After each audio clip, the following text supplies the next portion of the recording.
বাংলা, স্বাধীন করো, স্বাধীন করো বাংলাদেশ, বাংলাদেশ, বীর বাঙালি অস্ত্র ধরো। বাংলাদেশ স্বাধীন করো।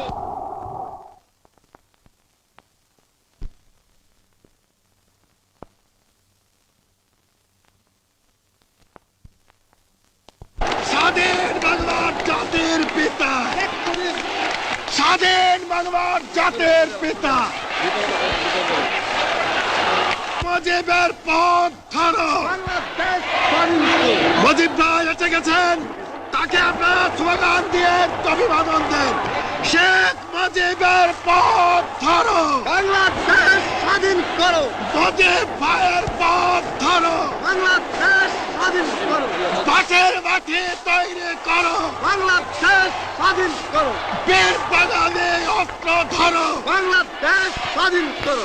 বীর আপনারা জোরে স্লোগান ধরেন, আমার দেশ তোমার দেশ, বাংলাদেশ, বাংলাদেশ, আমার দেশ তোমার দেশ, বাংলাদেশ, বাংলাদেশ, স্বাধীন করো, স্বাধীন করো, বাংলাদেশ স্বাধীন করো।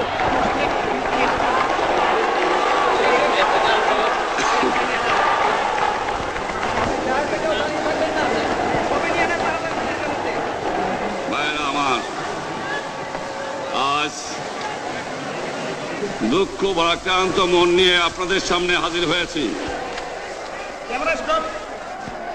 আপনারা সবই জানেন এবং বোঝেন, আমরা আমাদের জীবন দিয়ে চেষ্টা করেছি, কিন্তু দুঃখের বিষয় আজ ঢাকা, চট্টগ্রাম, খুলনা, রাজশাহী, রংপুরে আমার ভাইয়ের রক্তে রাজপথ রঞ্জিত হয়েছে। আজ বাংলার মানুষ মুক্তি চায়, বাংলার মানুষ বাঁচতে চায়, বাংলার মানুষ তারা আজ তার অধিকার চায়। কিন্তু দুঃখের বিষয়, আজ দুঃখের সঙ্গে বলতে হয়, 23 বছরের করুণ ইতিহাস, বাংলার অত্যাচারের, বাংলার মানুষের রক্তের ইতিহাস, 23 বছরের ইতিহাস, মুমূর্ষ নরনারীর আর্তনাদের ইতিহাস, বাংলার ইতিহাস, এদেশের মানুষের রক্ত দিয়ে রাজপথ রঞ্জিত করার ইতিহাস। 1952 সালে রক্ত দিয়েছি, 1954 সালে নির্বাচনে জয়লাভ করেও আমরা গদিতে বসতে পারি নাই। 1958 সালে আইয়ুব খান মার্শাল ল জারি করে 10 বছর পর্যন্ত আমাদের গোলাম করে রেখেছে। 1967 সালে 6 দফার আন্দোলনে 7ই জুনে আমার ছেলেদের গুলি করে হত্যা করা হয়েছে। 1969 সালে আন্দোলনে আইয়ুব খানের পতন হওয়ার পরে যখন ইয়াহিয়া খান সাহেব সরকার নিলেন, তিনি বললেন দেশে শাসনতন্ত্র দেবেন, গণতন্ত্র দেবেন, আমরা মেনে নিলাম। তারপরে অনেক ইতিহাস হয়ে গেল, নির্বাচন হলো। আপনারা জানেন দোষ কি আমাদের? আজকে আমি প্রেসিডেন্ট ইয়াহিয়া খান সাহেবের সঙ্গে দেখা করেছি, আপনারা জানেন, আলাপ আলোচনা করেছি। আমি শুধু বাংলার নয়, পাকিস্তানের মেজরিটি পার্টির নেতা হিসাবে তাকে অনুরোধ করলাম 15 ফেব্রুয়ারি তারিখে আপনি জাতীয় পরিষদের অধিবেশন দেন। তিনি আমার কথা রাখলেন না, তিনি রাখলেন ভুট্টো সাহেবের কথা। তিনি বললেন প্রথম সপ্তাহে মাসে হবে, তিনি মানে নিলেন। আমরা বললাম ঠিক আছে, আমরা অ্যাসেম্বলিতে বসবো, আমরা আলোচনা করব। আমি বললাম বক্তৃতার মধ্যে, অ্যাসেম্বলির মধ্যে আলোচনা করব। এমনকি আমি এ পর্যন্ত বললাম, যদি কেউ ন্যায্য কথা বলে, আমরা সংখ্যায় বেশি হলেও একজন যদিও সে হয়, তার ন্যায্য কথা আমরা মেনে নেব। আসুন বসি, আমরা আলাপ করে শাসনতন্ত্র তৈরি করি। তিনি বললেন পশ্চিম পাকিস্তানের মেম্বাররা যদি এখানে আসে, তাহলে কসাইখানা হবে অ্যাসেম্বলি। যদি কেউ অ্যাসেম্বলিতে আসে, তাহলে পেশোয়ার থেকে করাচি পর্যন্ত দোকান জোর করে বন্ধ করা হবে। তারপরেও যদি কেউ আসে, তাকে সন্ন্যাসার করা হবে। আমি বললাম অ্যাসেম্বলি চলবে। তারপরে হঠাৎ 1 তারিখে অ্যাসেম্বলি বন্ধ করে দেওয়া হলো। কি পেলাম আমরা? যে আমার পয়সা দিয়ে অস্ত্র কিনেছি বহিঃশত্রু আক্রমণ থেকে দেশকে রক্ষা করার জন্য, আজ সেই অস্ত্র ব্যবহার হচ্ছে আমার দেশের গরিব দুঃখী নিরস্ত্র মানুষের বিরুদ্ধে।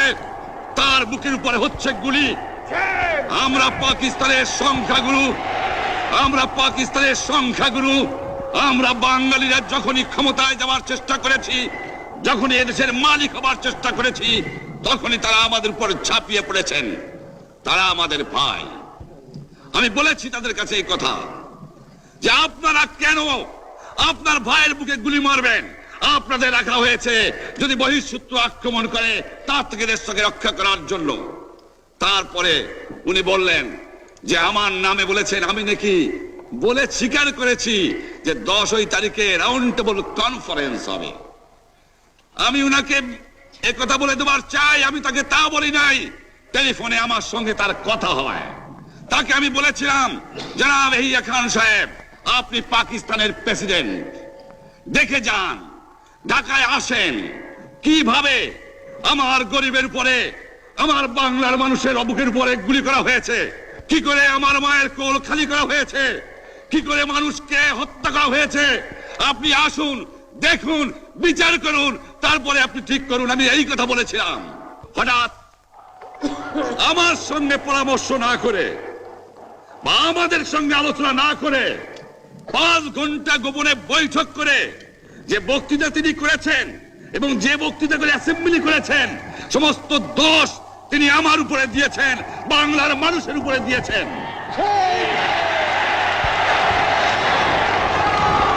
আমি পরিষ্কার মিটিংয়ে বলেছি যে এবারের সংগ্রাম আমার মুক্তির সংগ্রাম, এবারের সংগ্রাম স্বাধীনতার সংগ্রাম। আমার 25 তারিখে অ্যাসেম্বলি কল করেছে, রক্তের দাগ শুকায় নাই। আমি 10 তারিখে বলে দিয়েছি যে ওই শহীদের রক্তের উপর দিয়ে পাড়া দিয়ে আরটিসিতে মুজিবুর রহমান যোগদান করতে পারে না। অ্যাসেম্বলি কল করেছেন, আমার দাবি মানতে হবে। প্রথম, সামরিক আইন মার্শাল ল উড্র করতে হবে। সমস্ত সামরিক বাহিনীর লোকদের ব্যারাকে ফেরত দিতে হবে। যেভাবে হত্যা করা হয়েছে তার তদন্ত করতে হবে। আর জনগণের প্রতিনিধির কাছে ক্ষমতা হস্তান্তর করতে হবে। তারপরে বিবেচনা করে দেখব আমরা অ্যাসেম্বলিতে বসতে পারবো কি পারবো না। এর পূর্বে অ্যাসেম্বলিতে বসার অ্যাসেম্বলিতে বসতে আমরা পারি না। জনগণ সে অধিকার আমাকে দেয় নাই। ভাইয়েরা আমার, তোমরা আমার উপর বিশ্বাস আছে? আমি প্রধানমন্ত্রিত্ব চাই না, আমরা দেশের মানুষের অধিকার চাই। আর যদি একটা গুলি চলে, আর যদি আমার লোকের উপর হত্যা করা হয়, তোমাদের উপর কাছে আমার অনুরোধ রইল, প্রত্যেক ঘরে ঘরে দুর্গ গড়ে তোলো। তোমাদের যা কিছু আছে তাই নিয়ে শত্রুর মোকাবেলা করতে হবে এবং জীবনের তরে রাস্তাঘাট যা যা আছে সবকিছু আমি যদি হুকুম দেবার নাও পারি, তোমরা বন্ধ করে দেবে। তোমরা আমার ভাই, তোমরা ব্যারাকে থাকো, কেউ তোমাদের কিছু বলবে না, কিন্তু আর আমার বুকের পর গুলি চালাবার চেষ্টা করো না, ভালো হবে না। 7 কোটি মানুষকে চাপা রাখতে পারবো না।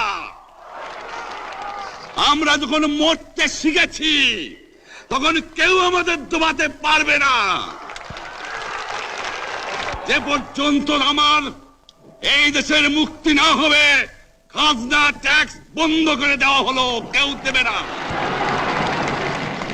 তবে অনুরোধ করছি, আপনারা আমাদের ভাই, আপনারা দেশকে একেবারে জাহান্নামে ধ্বংস করে দিয়েন না। জীবনে আর কোনোদিন আপনাদের মুখ দেখা দেখি হবে না। যদিও আমরা শান্তিপূর্ণভাবে আমাদের ফয়সলা করতে পারি, তাহলে অন্তপক্ষে ভাই ভাই হিসেবে বাস করার সম্ভাবনা আছে। সেই জন্য আপনাদের অনুরোধ করছি, আমার এই দেশে আপনারা মিলিটারি শাসন চালাবার চেষ্টা আর করবেন না। দ্বিতীয় কথা, প্রত্যেক গ্রামে, প্রত্যেক মহল্লায়, প্রত্যেক ইউনিয়নে, প্রত্যেক সাব ডিভিশনে আওয়ামী লীগের নেতৃত্বে সংগ্রাম পরিষদ গড়ে তোলো এবং তোমাদের যা কিছু আছে তাই নিয়ে প্রস্তুত থাকো। মনে রাখবা, রক্ত যখন দিয়েছি, রক্ত আরো দেব। এদেশের মানুষকে মুক্ত করে ছাড়বো ইনশাআল্লাহ। এবারে সংগ্রাম আমাদের মুক্তির সংগ্রাম, এবারে সংগ্রাম স্বাধীনতার সংগ্রাম। আপনারা আমার উপরে বিশ্বাস নিশ্চয়ই রাখেন। জীবনে আমার রক্তের বিনিময়েও আপনাদের সঙ্গে বেঈমানি করি নাই। প্রধানমন্ত্রিত্ব দিয়ে আমাকে নিতে পারে নাই, ফাঁসি কাস্টে আসামি দিয়ে আমাকে নিতে পারে নাই। যে রক্ত দিয়ে আপনারা আমার একদিন জেলের থেকে বার করে নিয়ে এসেছিলেন, এই রেসকোর্স ময়দানে আমি বলেছিলাম আমার রক্ত দিয়ে আমি রক্তের ঋণ শোধ করবো, মনে আছে? আমি রক্ত তোমার জন্য প্রস্তুত। আমাদের মিটিং এইখানেই শেষ। আসসালামু আলাইকুম। জয় বাংলা।